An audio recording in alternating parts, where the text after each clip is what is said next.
ನಮಸ್ಕಾರ. 2019 ಕೋಲಾರ ಲೋಕಸಭಾ ಚುನಾವಣೆ KGF ಅಲ್ಲಿ ಏನೇನು ನಡೀತಾ ಇದೆ ಅಂತ ನಿಮಗೆ ಒಂದೇ ನ್ಯೂಸ್ ಚಾನೆಲ್ ಪ್ರೊಫೆಷನಲ್ ಆಗಿರೋದು KGF VTV ನ್ಯೂಸ್. ಮರಿದ್ರೆ ಸಬ್ಸ್ಕ್ರೈಬ್ ಮಾಡ್ಕೊಳ್ಳಿ. ಇವತ್ತಿನ ಸುದ್ದಿ KGF ರೂರಲ್ ಕಾಂಗ್ರೆಸ್ ಲೀಡರ್ಸ್ ಎಲ್ಲ ಸೇರಿ ಮಾಜಿ ಶಾಸಕರು ವೈ ಸಂಪಂಗಿ ಅವರು ನಿನ್ನೆ ಕ್ಯಾನ್ವಾಸ್ ಅಲ್ಲಿ ಸುಳ್ಳು ಭರವಸೆಯನ್ನು ನೀಡಿದ್ದಾರೆ ಅಂತ ಪ್ರೆಸ್ ಮೀಟ್ ಅನ್ನ ಮಾಡಿದ್ರು. ಮೀಟಲ್ಲಿ ಮಾತಾಡುವಾಗ ಮಾಜಿ KUDA ಚೇರ್ಮನ್ ಆದ ಮುನಿರತ್ನಂ ನಾಯ್ಡು ಅವರು ವೈ ರಾಮಕ್ಕ ಮಾಜಿ ಶಾಸಕರವರ ಮೇಲೆ ನಾನೇ ಕೋರ್ಟ್ ಕೇಸ್ ಚೆಕ್ ಬೌನ್ಸ್ ಕೇಸನ್ನ ಹಾಕಿದ್ದೀನಿ ಅಂತ ಹೇಳಿದ್ದಾರೆ. ಅದೇ ರೀತಿಯಾಗಿ ಮಾಜಿ ZP ಆದ ಲಕ್ಷ್ಮೀ ನಾರಾಯಣ್ ಅವರು ಮಾತಾಡುವಾಗ 70 ಕೋಟಿ ನಿತಿನ್ ಗಡ್ಕರಿ ಅವರ ಅನುದಾನದಲ್ಲಿ ವಿಕೋಟ ರಸ್ತೆ ನಡೀತಾ ಇದೆ ಅಂತ ಹೇಳಿದ್ದ ವೈ ಸಂಪಂಗಿ ಮಾಜಿ ಶಾಸಕರು ಅವರು ಹೇಳಿದ್ದು ಸುಳ್ಳು ಅಂತ ಹೇಳಿದ್ರು ಲಕ್ಷ್ಮೀ ನಾರಾಯಣ್ ಅವರು. ಅದೇ ರೀತಿಯಾಗಿ ಮಾಜಿ ಪಂಚಾಯಿತಿ ಚೇರ್ಮನ್ ಆದ ದುರ್ಗಾ ಪ್ರಸಾದ್ ಅವರು ಮಾತಾಡುವಾಗ ಎಸ್ ಮುನುಸ್ವಾಮಿ ಅವರೇ ದಯವಿಟ್ಟು ಕೋಲಾರ ಕ್ಷೇತ್ರದಲ್ಲಿ ಇರುವ ಯಾವೊಂದು BJP ನಾಯಕರನ್ನು ನಂಬೇಡಿ ಅಂತ ಹೇಳಿದ್ರು. ನೋಡೋಣ ಹಾಟ್ ಪ್ರೆಸ್ ಮೀಟ್.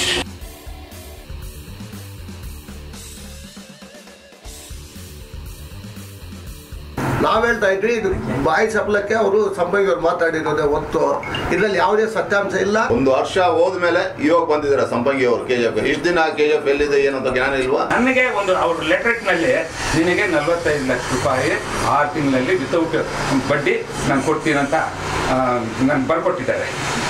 ಕೊಡ್ತೀನಿ ನಾನು ಯಾಮರ್ಸಿ ಇಲ್ಲದಿದ್ರೆ ರಾಮ ಕೇಳ್ಪಡ್ತಾ ಇದ್ರೆ ಅವಾಗ ನಾವು ಎದುರು ತಿರುಗಿದ್ದಿದೆ. ಲಾಸ್ಟ್ ಮೂಮೆಂಟ್ ನಲ್ಲಿ ಇದು ಮಾಡಿದೆ. ಇವಾಗ ನಾನು ಅದನ್ನ ಏನ್ ಮಾಡಿದೆ, ಚೆಕ್ ಕರ್ಕೊಂಡು ಹೋಗಿ ಕೋರ್ಟ್ನಲ್ಲಿ ಹಾಕ್ತೆ. ರಾಮಕ್ಕಂಗೆ ಅರೆಸ್ಟ್ ವಾರೆಂಟ್ ಬಂತು. ನನಗೆ ಈ ತರ ಮಾಡಿದ್ದಾರೆ ಅಂದ್ರೆ ಎಷ್ಟು ರೈತರಿಗೆ ಅವ್ರಿಗೆ ಟ್ರ್ಯಾಕ್ಟರ್ಗಳಾಗ್ಲಿ ಇದು JCB ಆಗಲಿ ಆ ದುಡ್ಡು ಯಾರಿಗೂ ಕೊಟ್ಟಿಲ್ಲ. ಇದೇ ರೀತಿ ಆಧಾರ ರಹಿತ ಆರೋಪಗಳು ಮಾಡ್ತಾ ಇದ್ರೆ ನಾವು ಪಕ್ಷದ ವತಿಯಿಂದ ಅವ್ರ ಮೇಲೆ ಮಾನನಷ್ಟ ಮೊಕದ್ದಮೆ ಹಾಕಕ್ಕೆ ಯೋಚನೆ ಮಾಡ್ತಾ ಇದೀವಿ. ನಮ್ಮ MLA ವಿಚಾರದಲ್ಲಿ is taking singular words and personal ಮಾತಾಡ್ತಾನೆ. ಅವ್ರ ಅಪ್ಪನ ಜೊತೆ ರೂಪ ಒಂದು ಮನೆಗೆ ಕಳಿಸ್ತೀನಿ, ಈ 4 ವರ್ಷಕ್ಕೆ ನಾನೇ ರೂಪ ಅಂತಾನೆ ಮಾತಾಡ್ತಿದ್ರೆ.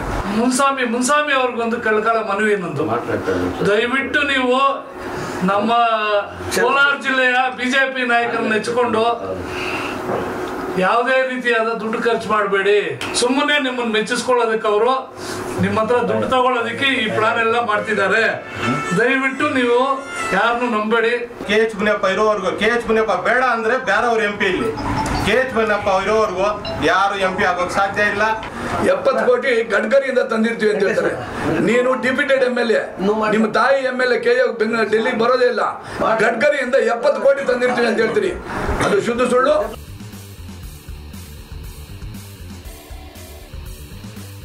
ಅವರು ಒಂದು ಸುಳ್ಳು ಸುದ್ದಿಯನ್ನು ಏನು ಹರಡಿಸಿದ್ದಾರೆ ಕ್ಷೇತ್ರದಲ್ಲಿ ಅದನ್ನು ಖಂಡಿಸಿ ನಾವು ಇವತ್ತು ಪತ್ರಿಕಾಗೋಷ್ಠಿ ಮುಖಂಡರು ಅಮಾನುಲ್ಲಾಬಾಯಿ ಮೈನಾರಿಟಿ ಮುಖಂಡರು ನಾರಾಯಣ ಸ್ವಾಮಿ ಅವರು, ZP ಚೇರ್ಮನ್ ಅವರು, ನಮ್ಮ ಆಮು ಲಕ್ಷ್ಮೀನಾರಾಯಣ ಅವರು, ಮತ್ತೆ ಇನಾಯತುಲ್ಲಾಬಾಯಿ ಅವರು, ಬಾಲಕೃಷ್ಣ ಅವರು, CV ಬಾಲಕೃಷ್ಣ ಅವರು, DCC ಮೆಂಬರು, ಕೋಲಾರ ಜಿಲ್ಲಾ ಕಾಂಗ್ರೆಸ್ ಅಂತ ಸದಸ್ಯರು ಮತ್ತು ಮುಖಂಡರು, KGF ಚೇರ್ಮನ್, ಚೇರ್ಮನ್ ನಮ್ಮ ಶ್ರೀನಿವಾಸ ಅವರು, RMC ಉಪಾಧ್ಯಕ್ಷರ ಮಾಜಿ ಉಪಾಧ್ಯಕ್ಷ, ನಮ್ಮ OBC ಮುನುಸ್ವಾಮಿ ಅವರು, ಶಿವರಾಮ್ ರೆಡ್ಡಿ ಹಿರಿಯ ಕಾಂಗ್ರೆಸ್ ಮುಖಂಡರು, ಜ್ಯೋತಿ ಬೇತ್ಮಂಗಲ ಕಾಂಗ್ರೆಸ್ ಮುಖಂಡರು ಮತ್ತು ಯಾವುದೇ ಕಾರಣಕ್ಕೂ KH ಮುನಿಯಪ್ಪನವರ ವಿರುದ್ಧವಾಗಲಿ ಅಥವಾ ಯಾವುದೇ ಒಂದು ವಿರುದ್ಧವಾಗಿ ಮಾತನಾಡೋದಕ್ಕೊಂದು ನೈತಿಕತೆ ಹಕ್ಕು ಆತಗೆ ಇಲ್ಲವೇ ಇಲ್ಲ. ಆತ ನೇರವಾಗಿ ಈಗಲೂ ಕೂಡ ಲೋಕಾಯುಕ್ತ ನ್ಯಾಯಾಲಯದಲ್ಲಿ ದುಡ್ಡನ್ನು ಕಟ್ಟಿ ದೊಡ್ಡ ಅಪರಾಧಿ ಸ್ಥಾನದಲ್ಲಿರ್ತಕ್ಕಂಥವನು ಆತನಿಗೆ ಯಾವುದೇ ಒಂದು ಚುನಾವಣೆ ನಿಲ್ಲುವಂತ ಅಧಿಕಾರ ಆಗಲಿ ಮಾತಾಡ್ತಕ್ಕಂಥ ಅಧಿಕಾರ ಆಗಲಿ ಯಾವುದೂ ಇಲ್ಲ. ದೇಶದಲ್ಲೇ ಪ್ರಪ್ರಥಮವಾಗಿ ಇಂಥ ಅಯೋಗ್ಯ ಶಾಸಕ ವಿಧಾನದ ಇದರಲ್ಲಿ ಅಮೌಂಟ್ ತಗೊಂಡಿರ್ತಕ್ಕಂಥದ್ದು ಇತಿಹಾಸದಲ್ಲಿ ಇಲ್ಲ. NDTV ಅವರು ತಾವೆಲ್ಲರೂ ಕೂಡ ಪತ್ರಕರ್ತರ ಮಾಧ್ಯಮ ತಿಳಿದ್ರಿ. NDTV ಒಂದು ವಾರಗಳ ಕಾಲ ಅದನ್ನೇ ಸಂಪೂರ್ಣವಾಗಿ ಬಿತ್ತರಿಸಿತು. ಅದರ ಒಂದು ಆಧಾರದ ಮೇಲೆನೆ ಅವರು ಇವತ್ತು ಕೂಡ ಹೈಕೋರ್ಟ್ ಅಲ್ಲಿ ಅವ್ರು ನಿಲ್ಲಕ್ಕೆ ಹೋಗ್ತಾನೆ ಇಲ್ಲ. ಆದ್ಮೇಲೂ ಕೇಸಲ್ಲಿ ಬೇಕಾದಷ್ಟಿದೆ, ಸ್ಟೇ ಇದ್ದಾನೆ. ಅವ್ರ ತಾಯಿಯವರು ಶಾಸಕರಾದ್ರು, ಅವ್ರ ಮೇಲೆ ಕೂಡ ನಾನು KGF ನ ಅನೇಕ ಜನಕ್ಕೆ ಇಲ್ಲಿ 100 ಎಕರೆ ಜಮೀನು ಮಾಡಿರ್ತಕ್ಕಂಥ ನಾಗೇಶ್ವರಿ ಅನೇಕ ನ್ಯಾಯಾಲಯಗಳು ಮತ್ತು ಇವರೆಲ್ಲರೂ ಕೂಡ ಮಾಡಿರ್ತಕ್ಕಂಥದ್ದು ಮುನ್ರಾಜು ಮತ್ತು ಇನ್ನಿತರರು ಕೂಡ ಜಮೀನು ಕಬಳಿಸಿ ಕೋರ್ಟಲ್ಲಿ ಇವಾಗ ಕೂಡ ಕೇಸುಗಳಿದ್ದಾವೆ.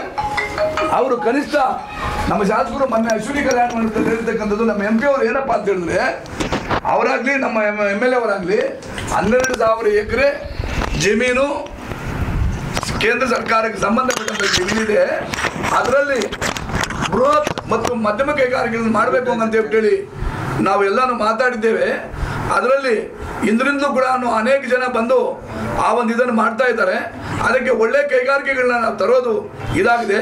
ಇಂಡಸ್ಟ್ರಿಯಲ್ ಕಾರಿಡಾರ್ ಬರ್ತಾ ಇದೆ, ಇವೆಲ್ಲವನ್ನೂ ನಾವು ಮಾಡ್ತೀವಿ ಅಂತ ಹೇಳಿದ್ದು. ಆತ ಪರೋಕ್ಷವಾಗಿ KH ಮುನಿಯಪ್ಪನಲ್ಲಿ 1,000 ಎಕರೆ, ನಾಗರತ್ನ ಅವರ ಹೆಸರಲ್ಲಿ 500 ಎಕರೆ, ರೂಪಾ ಹೆಸರಲ್ಲಿ 500 ಎಕರೆ ಅಂತ ಹೇಳ್ತಾನೆ. ಆತನಿಗೆ ಅಟ್ಲೀಸ್ಟ್ ಮಾನ ಮರ್ಯಾದೆ ಇರೋದಾದ್ರೆ ಅದು ನಾನು ಹೆಂಗೆ ಬಂದೆ ನಮ್ಮ ಬಂಗಾರ KGF ಕ್ಷೇತ್ರಕ್ಕೆ ಮಾನ ಮರ್ಯಾದೆ ಎಲ್ಲವನ್ನೂ ಕಳೆದು ಇವತ್ತು ಕೂಡ ನಾನು ಏನು ಮಾತಾಡ್ಬೇಕಂದ್ರೆ KH ಮುನಿಯಪ್ಪನವ್ರು ಮಾಡ್ದಂಗೆ ಎಲೆಕ್ಷನ್ ನಾವು ಮಾಡೋಕ್ಕಾಗಲ್ಲ ಅಂದರೆ ಅಲ್ಲೇನು ಒಳಗಪ್ಪ ಅಂದ ಅವರ ಒಂದು ಮಾಡಿರ್ತಕ್ಕಂಥ ಇದ್ರಲ್ಲಿ ಅದಿದೆ.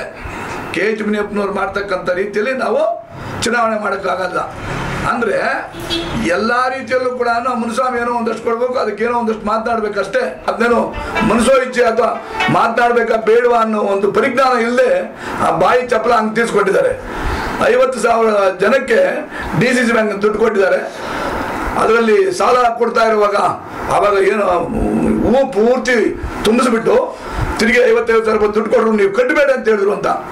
ಸರ್ ಅವರು ಸಾರ್ವಜನಿಕವಾಗಿ ಅವ್ರು ಎಲ್ಲಾದರೂ ಬರಲಿ, ಆ ಜನರ ಹತ್ರ ಹೋಗೋಣ. ಎಲೆಕ್ಷನ್ ಬಿಫೋರ್ MLA ಅವರಾಗಲಿ ಅವರ ಗ್ರೂಪ್ನ ನಮ್ಮಿರ್ತಕ್ಕಂಥ ಎಲ್ಲ ನಾಯಕರು ಎಲ್ಲರೂ ಇದ್ದೀವಿ, ಗ್ರಾಮೀಣ ಪ್ರದೇಶ ಎಲ್ಲ ನಾಯಕರು ಇದ್ದೀವಿ. ನಾವು ಏನಾದರೂ ಎಲ್ಲಾದರೂ ಆ ಥರ ದುಡ್ಡು ಕಟ್ಟಬೇಡಿ ಅಂತ ಹೇಳಿದ್ರೆ ನಾವು ಯಾವುದೇ ಒಂದು ತ್ಯಾಗಕ್ಕೂ ಸಿದ್ಧ ಇಲ್ಲ ಅಂತ ಹೇಳಿದ್ರೆ ನಾವು ಯಾವುದು ಅಂದರೆ ಏನೂ ಇಲ್ಲ, ಇನ್ನೇನು ತ್ಯಾಗ ಮಾಡೋಕ್ಕಾಗುತ್ತೆ. ನಾಗೇಶ್ವರಿ ಜಮೀನು ಬಿಟ್ಬಿಟ್ಟು ವಾಪಸ್ ಹೋಗ್ಬೇಕಾಗಿದೆ. ಆದ್ದರಿಂದ ಇನ್ನೂ ನಮ್ಮ ಅನೇಕ ನಾಯಕರಿದ್ದಾರೆ. ಇದನ್ನು ಘಂಟಾಘೋಷವಾಗಿ ನಾವು ಖಂಡಿಸ್ತೇವೆ. ಮುಂದಿನ ದಿನಗಳಲ್ಲಿ ಏನಾದರೂ ಅದನ್ನು ಬಾಯಿ ಚಪ್ಪಲ ತೀರಿಸ್ಕೊಳ್ಳೋಕೆ ಏನಾದ್ರು ಮಾತಾಡಿದ್ರೆ ಅದರ ವಿರುದ್ಧವಾಗಿ ನಾವು ಏನು ಮಾಡಬೇಕಾದ್ರೆ ಅದನ್ನು ಮಾಡತಕ್ಕಂಥ ಕೆಲಸವನ್ನು ಕೂಡ ಖಂಡಿತ ನಾವು ಮಾಡ್ತೇವೆ ಅಂತ ಹೇಳಿ ಈ ಸಂದರ್ಭದಲ್ಲಿ ಹೇಳಕ್ಕೆ ಇಚ್ಛೆ ಪಡ್ತೇನೆ. ಇನ್ನೂ ನಮ್ಮ ಅನೇಕ ಹಿರಿಯರು ಮಾತಾಡತಕ್ಕಂಥದ್ದಿದೆ. ಆದ್ದರಿಂದ ದಯವಿಟ್ಟು ನಾವು ಏನೇನು ಹೇಳ್ತೀವಿ ಅಂದರೆ ಅವರು ನಿನ್ನೆ ಮಾತನಾಡಿದ್ದಕ್ಕೋಸ್ಕರ ಎಷ್ಟು ಜನ ಇದ್ರು ಅಂತ ಅನೇಕ ಪತ್ರಿಕಾ ಮಾಧ್ಯಮದವ್ರು ಗೊತ್ತು. ಅವರ ಒಂದು ಪೂರ್ತಿ ಇದರಲ್ಲಿ ಎಲ್ಲೋ ಒಂದು ಜಾಗದಲ್ಲಿ ಸುಮ್ಮನೆ ಏನೋ ಒಂದು ಮಾತನಾಡ್ಬಿಟ್ರೆ ಹೇಗಪ್ಪ ಅನ್ನೋದನ್ನು ಕೂಡ ಅವರು ಮಾತಾಡ್ಬೇಕಾಗಿಲ್ಲ. ಆದರೆ ಅವ್ರು ಮಾತಾಡಿದ್ರಿಂದ ನಾವು ಮಾತಾಡ್ತೇವೆ ಅಷ್ಟೇ, ಇಲ್ಲ ನಮ್ಗೆ ಅವ್ರ ಬಗ್ಗೆ ಮಾತನಾಡ್ತಕ್ಕಂಥ ಅವಶ್ಯಕತೆ ಕೂಡ ಇಲ್ಲ. ಆದರೆ ಅವರು ಒಂದು ಬಾಯಿ ಚಪಲ ತೀರ್ಸ್ಕೊಳ್ಳೋದಕ್ಕೆ ಅವ್ರು ಹೇಳಿದರೆ ಅದಕ್ಕೆ ನಾವು ಪ್ರತಿರೋಧವಾಗಿ ನಮ್ಮ ಗ್ರಾಮೀಣ ಪ್ರದೇಶದ ಎಲ್ಲ ನಾಯಕರು, ನಮ್ಮ ಹಿರಿಯ ನಾಯಕರು ಎಲ್ಲರೂ ಕೂಡ ಸೇರಿ ಈ ಒಂದು ಇದನ್ನು ಮಾಡ್ತಾ ಇದ್ದೀವಿ. ಆ ಒಂದು ಇಂದಿನ ಬೇತ್ಮಂಗಲ ಬ್ಲಾಕ್ನ ಎಲ್ಲ ಸಮಸ್ತ ನಮ್ಮ ನಾಯಕರು ಕೂಡ ಸೇರಿ ಈ ಒಂದು ಇದನ್ನು ಮಾಡ್ತಾ ಇದ್ದೀವಿ. ಮುಂದಿನ ದಿನಗಳಲ್ಲಿ ಇದಕ್ಕೆ ನೇರವಾದ ಪ್ರತ್ಯುತ್ತರ ಅದಕ್ಕಿರುತ್ತೆ, ತಕ್ಕ ಅದನ್ನು ಕೊಡ್ತೀವಿ.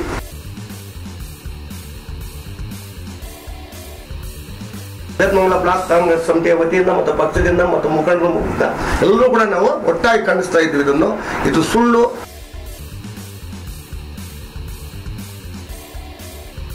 ಒಂದು ವರ್ಷ ಹೋದ್ಮೇಲೆ ಇವಾಗ ಬಂದಿದ್ದಾರೆ ಸಂಪಂಗಿ ಅವರು KGF. ಇಷ್ಟು ದಿನ KGF ಎಲ್ಲಿದೆ ಏನಂತ ಜ್ಞಾನ ಇಲ್ವಾ? ಜನರು ಯಾರಪ್ಪ ಇದ್ದಾರೆ, ಏನು ನಮ್ಮ ಲೀಡರ್ಸ್ ಏನಾಗುತ್ತೆ ಇಲ್ಲ. ಇವತ್ತು ಬಂದು ಮುನಿಯಪ್ಪನ ಮೇಲೆ ಆರೋಪ ಮಾಡೋದು.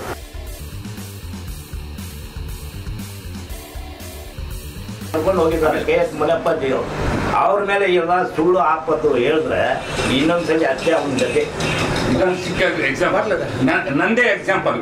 ಇವರಿಗೆ ಎಲೆಕ್ಷನ್ಗೋಸ್ಕರ ನಾನು 45 ಲಕ್ಷ ಖರ್ಚು ಮಾಡ್ತೀನಿ, ನಿಮ್ಮೆಲ್ಲರಿಗೂ ಗೊತ್ತು. ಅವರು ಒಂದು ನಿಮಿಷ ನಮ್ಮನೆ ಇವರು ಆಮೇಲೆ ಅದಿರಲಿ, ಗೊತ್ತಿದ್ಯೋ ಗೊತ್ತಿಲ್ಲ ಬಿಡಿ. ನನಗೆ ಒಂದು ಅವ್ರ ಲೆಟ್ರಿಕ್ನಲ್ಲಿ ನಿನಗೆ 45 ಲಕ್ಷ ರೂಪಾಯಿ 6 ತಿಂಗಳಲ್ಲಿ ವಿತೌಟ್ ಬಡ್ಡಿ ನಾನು ಕೊಡ್ತೀನಂತ ನಾನು ಬರ್ಕೊಟ್ಟಿದ್ದಾರೆ.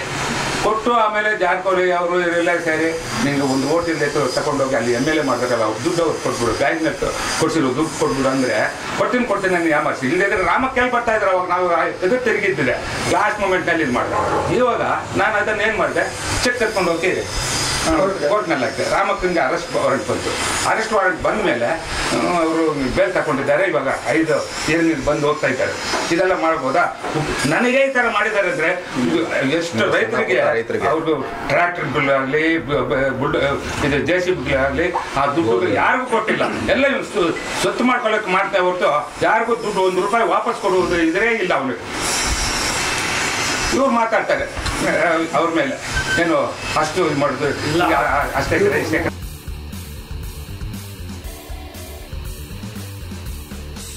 ಬರೀ ಸುಳ್ಳು ಹೇಳ್ತಾರೆ. ಯಾವ ನಿಮಿಷ ಈ ಸುಳ್ಳುಗಳೆಲ್ಲ ಹೇಳ್ಕೊಂಡು ನಾವು ಬಿದ್ದುಬಿಡ್ತೀವಿ ಅಂತ ಅನ್ಕೊಂಡಿದ್ದಾರೆ. ಬರೀ ಸುಳ್ಳು ಕಂತೆ ಮಾತ್ರ ನಡೆಯಲ್ಲ. ಇಲ್ಲಿ ಏನಿದೆಯೋ ನಿಶ್ಚಯವಾಗಿ ಏನ್ ಮಾಡಿದ್ಯೋ ಅದೇ ನಡೆಯುವುದು. ಸುಳ್ಳುಗಳೆಲ್ಲ ನಡೆಯಲ್ಲ. ಮುನ್ಸಾಮಿ ಅವ್ರಿಗೊಂದು ಕಳ್ಕಳ ಮನವಿ ನಂದು. ದಯವಿಟ್ಟು ನೀವು ನಮ್ಮ ಕೋಲಾರ ಜಿಲ್ಲೆಯ ಬಿಜೆಪಿ ನಾಯಕರನ್ನ ನೆಚ್ಚಿಕೊಂಡು ಯಾವುದೇ ರೀತಿಯಾದ ದುಡ್ಡು ಖರ್ಚು ಮಾಡಬೇಡಿ. ಇವ್ರೆ ಒಂದಲ್ಲ ಒಬ್ಬರಲ್ಲ, ಈಗ ಯಾರು ನಿಮ್ಮ ಹಿಂದೆ ಇದಾರೋ ಬಿಜೆಪಿ ನಾಯಕರೆಲ್ಲ ನಮ್ಮ ಕೇಂದ್ರ ಸಚಿವರು, ಮಾಜಿ ಸಚಿವರಾದಂತ KH ಮುನಿಯಪ್ಪ ಹಿಂದೆ ಇದ್ದಂಥವ್ರೆ, ಇವತ್ತು ಇರೋ ಅಂತವ್ರೆ. ಸುಮ್ಮನೆ ನಿಮ್ಮನ್ನು ಮೆಚ್ಚಿಸ್ಕೊಳ್ಳೋದಕ್ಕೆ ಅವರು ನಿಮ್ಮ ಹತ್ರ ದುಡ್ಡು ತಗೊಳ್ಳೋದಕ್ಕೆ ಈ ಪ್ಲಾನ್ ಎಲ್ಲ ಮಾಡ್ತಿದ್ದಾರೆ. ದಯವಿಟ್ಟು ನೀವು ಯಾರನ್ನು ನಂಬೇಡಿ, ನಿಮ್ ದುಡ್ಡನ್ನ ಪೋಲ್ ಮಾಡ್ಕೋಬೇಡಿ ಅಂತ ಒಂದು ಮನವಿ ಮಾಡ್ತಾ ಇದ್ದೀನಿ. ನಿನ್ನೆ ಆರೋಪ ಸರ್ ತಾವು ಹೇಳ್ಬೋದು, ಪ್ರೆಸ್ ತಮ್ಮನ್ನೇ ಕೇಳ್ತೀನಿ ನಾನು. 500 ಎಕರೆ ಮಗಳಿಗೆ ಮಾಡ್ಕೊಡ್ತಾರಂತೆ, 1000 ಎಕರೆ ಅವ್ರು ಮಾಡ್ಕೊತಾರಂತೆ, 500 ಎಕರೆ ನಾಗರತ್ನ. ಇದೆಲ್ಲ ಸಾಧ್ಯವ ಸರ್? ಒಬ್ಬ ಜವಾಬ್ದಾರಿಯುತ ಸ್ಥಾನದಲ್ಲಿ ಇದ್ದಂಥವ್ರು ಅವರು. ಬಿಡಿ, ಈಗಿಲ್ಲ ಬಾಬಾ ಅವರು. ಯಾವಾಗ 50,000 ಲೀಡಲ್ಲಿ ಸೋತ್ರ ಅವಾಗಿಂದ ಅವ್ರಿಗೆ ಬುದ್ಧಿಭ್ರಮಣೆ ಆಗಿದೆ. ಬುದ್ಧಿಭ್ರಮಣೆ ಆಗಿ ಏನಾದ್ರು ಹೇಳಿದ್ರೆ ಅದಕ್ಕೊಂದು ಪ್ರಾಪರ್ ಇದಿರ್ಬೇಕು. ಒಂದು 10 ಎಕರೆ ಮಾಡ್ಕೊತಾರಂತೆ, 20 ಎಕರೆ, 2000 ಎಕರೆ KH ಮುನಿಯಪ್ಪ ಯಾವ ರೀತಿ ಮಾಡ್ಕೊಳಕ್ಕಾಗತ್ತೆ ಸರ್? ಇದೇನಾದ್ರೂ ಪಾಸಿಬಿಲಿಟಿ ಇದೆಯಾ ಸರ್?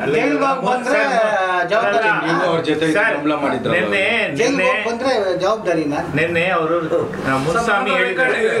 ಮುನ್ಸ್ವಾಮಿ ಹೇಳಿದ್ದಾರೆ ಏನಂದ್ರೆ, ನಾವು ಸರ್ಕಾರಕ್ಕೆ ದೂರು ಕೊಟ್ಟಿದೀವಿ, KH ಮುನಿಯಪ್ಪ ಅಕ್ರಮ ಆಸ್ತಿನ ದಿಬೋರಳ್ಳಿ ಪೊಲೀಸ್ ಸ್ಟೇಷನ್ ಕೊಟ್ಟಿದೀವಿ, ಇದಕ್ಕೆ ಕೊಟ್ಟಿದೀವಿ, ದಾಖಲೆ ಸಮೇತ ಕೊಟ್ಟಿದೀವಿ ಅಂತ ಹೇಳ್ತಾ ಇದಾರಲ್ವಾ?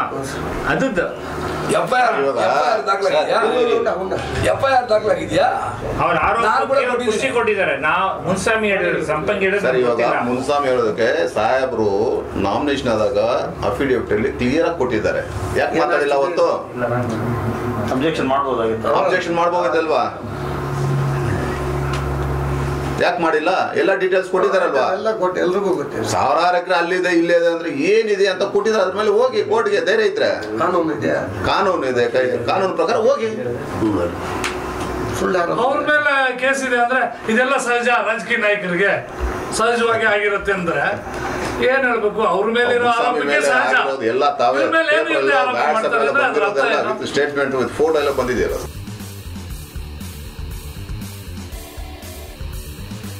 KH ಮುನಿಯಪ್ಪ ಇರೋವರೆಗೂ, KH ಮುನಿಯಪ್ಪ ಬೇಡ ಅಂದ್ರೆ ಬೇರೆಯವ್ರು MP ಇಲ್ಲಿ. KH ಮುನಿಯಪ್ಪ ಇರೋವರೆಗೂ ಯಾರು MP ಆಗೋಕ್ ಸಾಧ್ಯ ಇಲ್ಲ. ನಮ್ಮ ರೂಪಾ ಮೇಡಮ್ ಸಹ ಅವರು 10 ತಿಂಗಳಾಗಿದೆ. 10 ತಿಂಗಳಲ್ಲಿ ಯಾವ್ದು MLA ಏನ್ ಮಾಡೋಕ್ಕಾಗ್ತದೆ? ಯಾವ MLA ಏನು ಮಾಡಿಲ್ಲ. ಬೇರೆ ಕಾನ್ಸ್ಟಿಟ್ಯೂಷನ್ದಲ್ಲಿ ಹೋಗಿ ನೋಡ್ಕೊಳ್ರಿ, ಅವರು ಏನು ಮಾಡಿಲ್ಲ. ಇವರು ಒಂದ್ ದಿವಸ ಭಾನುವಾರನೂ ರಜಾ ಇಲ್ಲ, ಭಾನುವಾರನೂ ಬಂದು ಜನಗಳ ಕೆಲಸ ಮಾಡ್ತಾರೆ. ಏನೋ ಅಷ್ಟು ಬಡವರಿಗೆ ಓಟ್ ಇದು ಕೊಡ್ಸೋದು, ಲೋನ್ ಕೊಡ್ಸೋದು, ಏನೋ ಒಂದು ಕೆಲಸ ಮಾಡ್ತಾರೆ, ಒಳ್ಳೆ ಕೆಲಸ ಮಾಡ್ತಾ ಇದ್ದಾರೆ. ಯಾವ ಶಾಸಕರು ಇಷ್ಟವರೆಗೂ ಏನೋ ಮಾಡಿಲ್ಲ. ಪೆನ್ಷನ್ಸು, ಊರಲ್ಲಿ ಪೆನ್ಷನ್ಸು, ಅವರು ಇದು ಎಲ್ಲ ನೋಡ್ತಾರೆ, ಒಳ್ಳೇದು ಕೆಟ್ಟದೆಲ್ಲ ನೋಡ್ತಾರೆ. ಅವ್ರಂತ ಕೆಲಸ ಮಾಡ್ತಾ ಇದ್ದಾರೆ. ಈ ಮಾತುಗಳೆಲ್ಲ ಏನು ಕೆಲಸಕ್ಕೆ ಬರೋದಿಲ್ಲ. ಈ ನಮ್ದು ನಾವು ಇದಕ್ಕಿಂತ ಹೈಯೆಸ್ಟ್ ಮೆಜಾರಿಟಿದಲ್ಲಿ ಗೆಲ್ತೀವಿ. ನಾವು ಇದ್ರ ಬಗ್ಗೆ ನಾವು ನಮ್ಮ ಕಾರ್ಯಕರ್ತರಾಗ್ಲಿ, ನಮ್ಮ ಲೀಡರ್ಸ್ ಆಗ್ಲಿ ಇದ್ರ ಬಗ್ಗೆ ತಲೆ ಕೆಡಿಸ್ಕೊಳ್ಳೋ ಅವಶ್ಯಕತೆ ಇಲ್ಲ.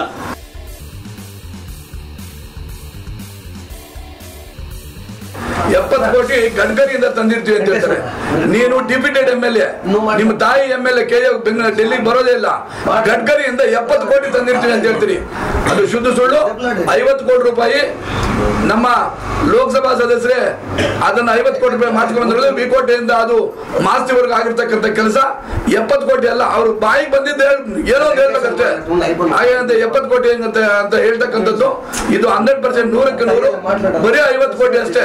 ಇದು ಇದು 170 ಕೋಟಿ ಅನ್ನಲ್ಲ, ಅದನ್ನು ಕೂಡ ಬೇಕಾದ್ರೆ ಎಲ್ಲ ಕಡೆ ಅಂತ ಹೇಳಿ ಕೆಲಸ ಪ್ರಾರಂಭ ಆಗಿಲ್ಲ. ನನ್ನ ಕಾಲದಲ್ಲಿ ನೀನು 10% ಕೇಳಿದ್ರೆ ಅವ್ನು ಸುಮ್ಮನೆ ಇದ್ದದ್ರು, ಪರ್ಸೆಂಟೇಜ್ ಅಂತ 10% ಇದು ಮಾಡು, ಕೆಲಸ ಶುರು ಮಾಡಲಿಲ್ಲ. ಶಾಸಕರು ಬಂದಾದ್ಮೇಲೆ ಯಾರಪ್ಪನ ಸೊತ್ತು, ಸರ್ಕಾರದ ದುಡ್ಡು ಬಂದ್ರು ನೇರವಾಗಿ ಗಲಾಟೆ ಮಾಡಿದ್ರು. DC ಆಫೀಸ್ ಹತ್ರ ನೇರವಾಗಿ ಕೂತ್ಕೊಂಡು ಕೆಲಸ ಮಾಡಲಿಲ್ಲ ಅಂತ ಹೇಳಿದ್ರೆ ನಾನು DC ಇದಕ್ಕೆ ಇದು ಮಾಡ್ತೀನಿ ಅಂತ ಹೇಳಿದ್ರು. ಹಾಗೆ ಏನಾದ್ರು ಮಾತಾಡ್ಬೇಕು ಒಂದು ಸ್ವಲ್ಪ KGF ಸ್ಟೇಷನ್, ಬೇತ್ಮಾಲ ಸ್ಟೇಷನ್ ಅಲ್ಲಿ ಅವ್ರ ತಾಯಿ ಮಗನ ಮೇಲೆ ಇಬ್ಬರ ಮೇಲೆ ಕೂಡ ಕೇಸ್ ಇದೆ. ಅದು ಬೇಕಾ? ಅಟ್ಲೀಸ್ಟ್ DCC ಬ್ಯಾಂಕ್ ಇಂದ ಎಷ್ಟು ಜನಕ್ಕೆ ಉಪಯೋಗ ಆಗಿದೆ? ಸುಮಾರು 20 ಕೋಟಿ ರೂಪಾಯಿ ರೈತರಿಗೆ ಪರಿಹಾರ ಸಿಕ್ಕಿದೆ. 20 ಕೋಟಿ 24 ಕೋಟಿ ಇದು ಸಿಕ್ಕಿದೆ ಸಬ್ಸಿಡಿ ರೈತರಿಗೆ ಕೊಟ್ಟಿರ್ತಕ್ಕಂಥದ್ದು. ಹೆಣ್ಮಕ್ಳಿಗೆ 50,000 ರೂಪಾಯಿ ಕೊಟ್ಟು 50,000 ರೂಪಾಯಿ ಎಲ್ಲಾದ್ರೂ ಅದನ್ನು ದಾಖಲೆ ಸಮೇತ ತಗೊಂಡು ಪಬ್ಲಿಕ್ ಅಲ್ಲಿ ನೀವು ಕರೀರಿ, ನೀವೇ ಬೇಕಾದ ಒಂದು ಸ್ಟೇಜ್ ಅರೇಂಜ್ ಮಾಡಿ, ನಾವು ಅಲ್ಲಿ ಬರೋದಕ್ಕೆ ತಯಾರಿದ್ದೀವಿ.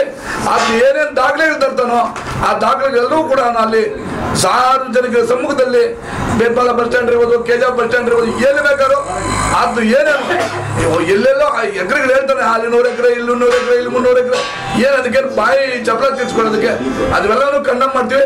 ಅವ್ರು ಏನೇ ಇದ್ರೆ ದಾಖಲೆ ಸಮೇತ ಬರಲಿ ಅಂತ ಹೇಳಿ ಈ ಸಂದರ್ಭದಲ್ಲಿ ಅವ್ರು ಮಾಡಿರ್ತಕ್ಕಂಥ ಎಲ್ಲ ಶುದ್ಧ ಸುಳ್ಳು ಅಂತ ಖಂಡಿಸ್ತಾ ಇದ್ದೀವಿ. 2019 ಲೋಕಸಭಾ ಚುನಾವಣೆ KGFನ ಎಲ್ಲ ಎಲೆಕ್ಷನ್ ಡೀಟೇಲ್ಸ್ ಬೇಕಂದ್ರೆ ನಿಮಗಿರುವ ಒಂದೇ professional news channel KGF VTV news. ಮರಿದ್ರೆ ಸಬ್ಸ್ಕ್ರೈಬ್ ಮಾಡ್ಕೊಳ್ಳಿ. ಮುಂದಿನ ಸುದ್ದಿಯಲ್ಲಿ ನೋಡೋಣ. ನಮಸ್ಕಾರ.